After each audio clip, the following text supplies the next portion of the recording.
Tahun depan insyaAllah 2026 masalah air Sabah selesai. Masa kita boleh ambil alih kerajaan, gaji minimum RM1,200, kita naik RM1,500. Di bawah PN ni apa yang dia dah buat? Stesen bas pun daripada zaman 80-an sekarang, daripada sampai zaman sekarang ni sama aja lebih kurang. Tak ada perubahan. Nak kata naik taraf, tak naik taraf pun. Apa yang hasil PMS buat memang tak jadi. Sebab kita semua tahu PMS ni tak ada idea. Dan apa lagi? Ni bak kata Mi Kedah. Assalamualaikum. Hai rakan-rakan dan teman-teman sekalian. Terima kasih kerana hadir di channel saya. So guys, baru-baru ni berlaku satu perkara yang sangat menggempakan di Malaysia.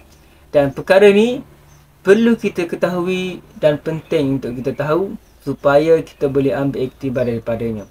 Dan apa yang baik berlaku daripada isu ni kita ambil sebagai pengajaran, dan apa yang tak baik daripada isu ni kita ambil jadikan sebagai teladan. Tahun depan insyaAllah 2026 masalah air Sabah selesai. Masa kita boleh ambil alih kerajaan, gaji minimum RM1,200, kita naik RM1,500, naik lagi gaji minimum RM1,700. Belum cukup. Kalau keadaan ekonomi ni baik, saya yakin kita boleh naik lagi gaji minimum.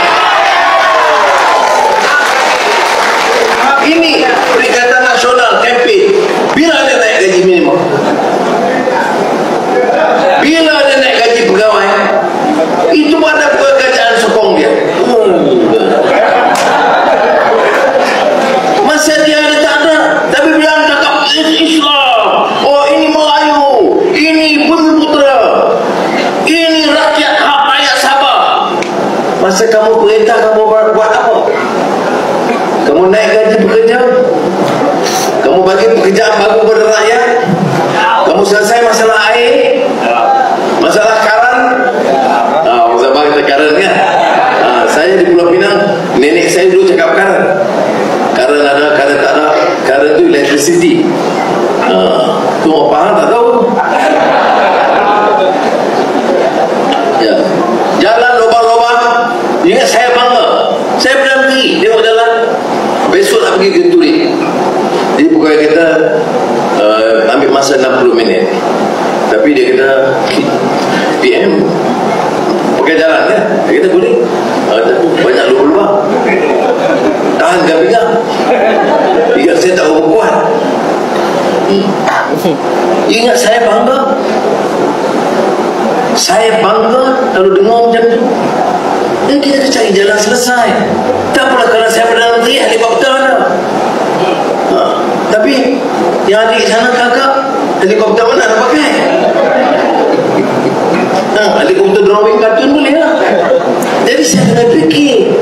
Sebab itu kita tambah belanja. Berapa untuk air? 1 bilion. Kemudian saya cadang, kita naikkan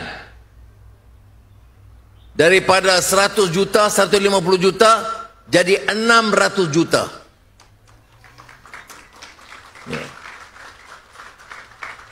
Premier Abang Jo dengan Haji Ji kata setuju, tetapi sementara, interim. Did I agree? Yes. So we gave 600 million ringgit interim supaya kita continue with the negotiations. Tapi kita kena marah. Semua tak betul. Sebenarnya tak betul. Yang dulu semua dia dalam kerajaan. Ini orang cakap banyak-banyak ini. Dulu ketua menteri, timbalan ketua menteri, menteri puluh tahun. You don't say these things. We are doing it. Dulu masa you menteri, you ketua menteri dulu, berapa bagi? 50 juta. Sekarang kita Perdana Menteri, kita bagi 600 juta ringgit, kita salah, dia betul. Ayo. Ini macam susah. Ya. Dulu masa perintah, air, every year for the last 20 years you hear problem water, electricity.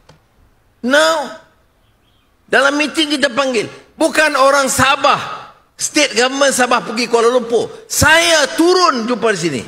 Aku tengok geng-geng PN ni berkempen dekat Sabah. Try hard betul. Burukkan kerajaan hari ni, burukkan PMX. Kononnya mereka ni lebih bagus lah daripada PMX. Kalau dia orang ni jadi kerajaan, Muhyiddin Yassin, Tok Guru Haji Hadi lagi bagus daripada PMX 1000 kali bagus. Dia kata macam tu. Dan siap berjanji lagi, kalau kami menang, kalau PN menang dekat Sabah nanti, kami akan majukan negeri Sabah. Aku pun pelik lah. Dengar boleh tapi percaya janganlah. Di Semenanjung ni 4 negeri PN jadi kerajaan. Kita tengok 4 negeri di bawah PN ni apa yang dia dah buat. Stesen bas pun daripada zaman 80-an, sekarang daripada sampai zaman sekarang ni sama aja lebih kurang. Tak ada perubahan. Nak kata naik taraf tak naik taraf pun. Nak buat litar lumba pun tak siap-siap sampai hari ni.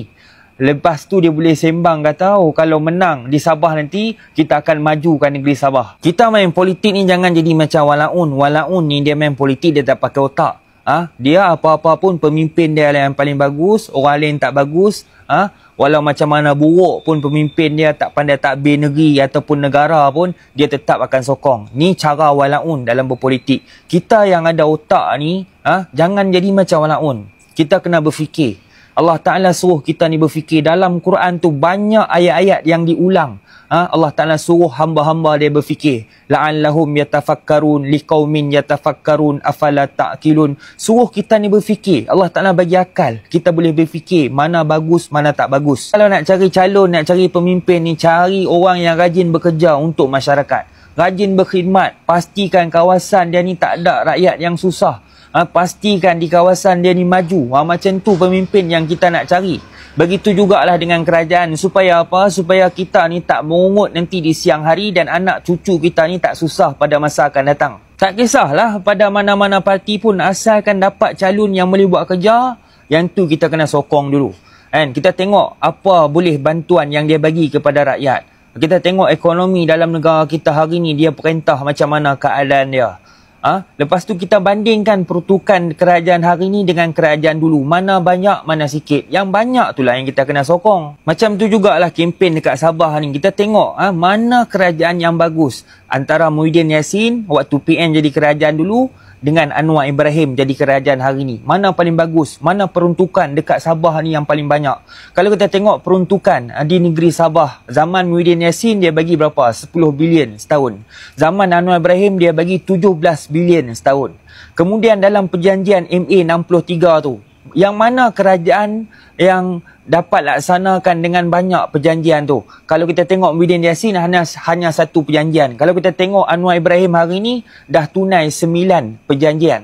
Lagi satu pula pemberian khas. Pemberian khas kepada kerajaan negeri Sabah. Berapa banyak? Zaman Muhyiddin Yassin dia bagi 53 juta. Zaman hari ni sampai 600 juta Anwar Ibrahim bagi. Jadi kita tengok mana pemberian yang banyak kepada kita, yang itulah yang kita sokong. Hai guys, Assalamualaikum dan selamat sejahtera. PMS ni dah buat lawak pula kali ni. Hadir ke Sabah tunai amanah rakyat, bukan cari keuntungan peribadi. Pelik betul lah. Tapi aku pelik juga kenapa PMS datang bila dah nak kat PRN. Tiba-tiba buat meeting, buat perbincangan kabinet tentang hak 40% rakyat Sabah. Sebelum ni tak nak buat pula. Tapi aku tahu dah PMX ni dia nak cari populariti. Dia nak cari, orang kata apa, dia nak perhatian, tahu tak? Dia kalau boleh nak 24 jam mengatakan bahawa PMX ni bagus. Itu je lah hari-hari sampai menanah aku nak telinga dan dengar. Bukan setakat tu je guys, billboard macam-macam. Nak tahu billboard macam mana? Ni yang pertama. 1 muka PMX lagi. 2 3 4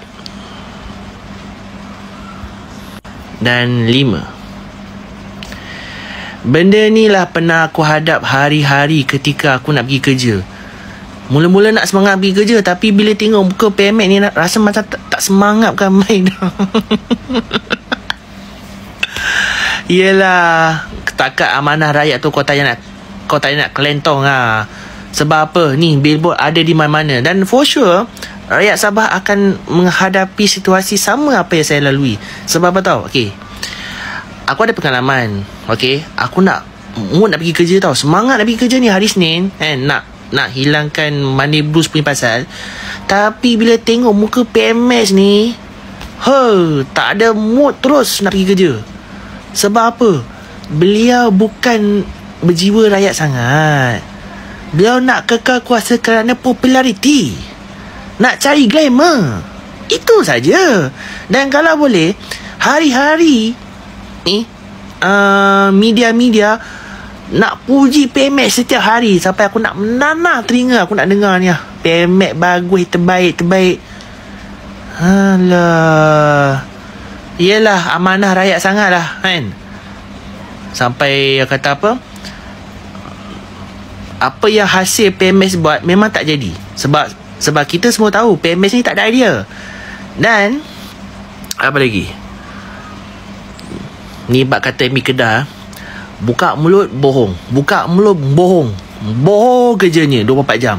Lepas tu yang paling best sekali, mana-mana program hari raya ke Deepavali ke, duk selip politik juga. Macam mana pun duk selip politik juga. Aku pun tak faham lah PMS ni. 24 jam je politik manjang. Sampai ke rakyat dah muak dah nak dengar ucapan PMS. Rasa macam alah, lemah balik lah kan. So kepada rakyat Sabah, bila PMS datang ni, layan. Okay, itu saja. Assalamualaikum. Main dengan pembangkang ni tuan-tuan, hari-hari ulang. Anwar Ibrahim ni zalim, Anwar Ibrahim sekat peruntukan, Anwar Ibrahim tak bagi royalty, macam-macam tuduhan. Hari ni jadi apa? Kantoi. Hari ni apa sudah jadi? Kantoi, permainan, naratif, fitnah, memburukkan kerajaan Madani dan Datuk Seri Anwar Ibrahim. Satu pendedahan dibuat oleh satu page ni mendedahkan bahawa kerajaan negeri Terengganu tuan-tuan menerima dana khas ataupun royalty ataupun segala tok nenek nama dia 1.5 bilion ringgit pada tahun 2024 daripada kerajaan Madani tuan-tuan. Tapi apa yang dimainkan? Anwar Ibrahim zalim, Anwar Ibrahim sekat peruntukan, Anwar Ibrahim tak mau bagi hak Terengganu. Tapi dalam laporan, dana khas 1.5 bilion tuan-tuan untuk negeri Terengganu. Tapi apa hamba ceritakan rakyat? Duit tak ada. Pi mana duit tu? Samalah juga tuan-tuan macam negeri Kedah kan. Apa yang pimpinan negeri Kedah tak kata tadi dalam sidang DUN, si Hem Hilman sebut apa tuan-tuan? Kedah ni dianak tirikan, Kedah ni negeri pembangkang.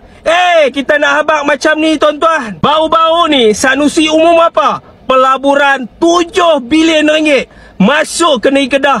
Mai dari mana? Mai dari kerajaan pusat lah tuan-tuan. Untuk apa? Kulim high tech. Dan hari ni tuan-tuan didedahkan lagi apa? Dalam sidang DUN kan, rancangan tebatan banjir untuk negeri Kedah daripada kerajaan Madani. Berapa bilion? 1.4 bilion. Untuk siapa? Untuk rakyat negeri Kedah. Mai di mana? Takkan kerajaan negeri, mai daripada kerajaan pusat. Inilah penipuan, naratif palsu dan fitnah pihak pimpinan kerajaan negeri pembangkang tuan-tuan. Dapat duit senyap, habakkan rakyat. Kerajaan tak bagi. Tapi berapa banyak bilion kerajaan bagi? Faham ambil? Jangan duk termakan penipuan mereka. Semua ada data dan fakta tuan-tuan. Kita boleh tunjuk. Faham ambil no? Faham ambil. So guys, berikutan isu yang berlaku ni banyak reaksi daripada masyarakat setempat. Nasihat saya, kita jangan bergaduh sesama sendiri. Sebab kalau kita bergaduh, tidak ada kesudahannya. Dan kita perlu menghormati setiap pendapat masing-masing. Cumanya, apa yang baik daripada pendapat seseorang itu, kita ambilkan sebagai pelajaran. Dan apa yang tak baik daripada pendapat seseorang itu, kita tinggalkan sebagai teladan. Terima kasih kerana sudah menonton. Kita jumpa di video seterusnya.